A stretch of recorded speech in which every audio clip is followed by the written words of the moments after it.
கருணக்கிழங்க நீல வாக்கில் தின்னா ஸ்லைஸ் பண்ணிக்கோங்க. ஃப்ரெஞ்ச் ஃப்ரைக்கு கட் பண்ணுற மாதிரி.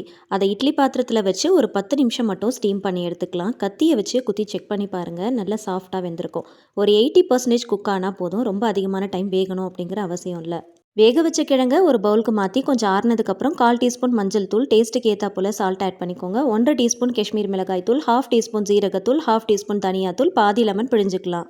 கிழங்குல மசாலா நல்லா கோட் ஆகிறதுக்காக 1/2 டேபிள் ஸ்பூன் அளவுக்கு ஆயில் சேர்த்துக்கலாம். கூடவே 1 டீஸ்பூன் இஞ்சி பூண்டு பேஸ்ட், கொஞ்சமாக கருவேப்பிலை சேர்த்து நல்லா மிக்ஸ் பண்ணிக்கோங்க. சேர்த்துருக்கிற மசாலா கிழங்குல நல்லா கோட் ஆகிற மாதிரி மிக்ஸ் பண்ணிட்டு ஒரு 10 நிமிஷத்துக்கு அப்படியே ஊற விட்டுறலாம். கடாயில் கொஞ்சமாக ஆயில் ஊற்றி சூடானதும் கிழங்குங்களை ஒரேடியாக போட்டுறாம பேட்ச் வைஸாக பிரித்து போட்டு பொரிச்சு எடுத்துக்கோங்க. எல்லா பக்கமும் நல்லா செவந்து வர அளவுக்கு பொரிச்சு எடுத்துக்கலாம். கிழங்கு எண்ணெயில் போட்ட உடனே திருப்பிடாமல் கொஞ்சம் நேரம் கழித்து மிக்ஸ் பண்ணிங்க அப்படின்னா எண்ணெயில் மசாலா உதறாமல் இருக்கும். மேலே நல்லா கிறிஸ்பியாக உள்ள நல்லா சாஃப்டாக இருக்கும். கண்டிப்பாக அந்த ரெசிபியை ஒரு தடவை ட்ரை பண்ணி பாருங்கள். ரீல்ஸை மறக்காமல் சேவ் அண்ட் ஷேர் பண்ணுங்கள். பேஜை மறக்காமல் ஃபாலோ பண்ணிக்கோங்க. தேங்க்ஸ் ஃபார் வாட்சிங்.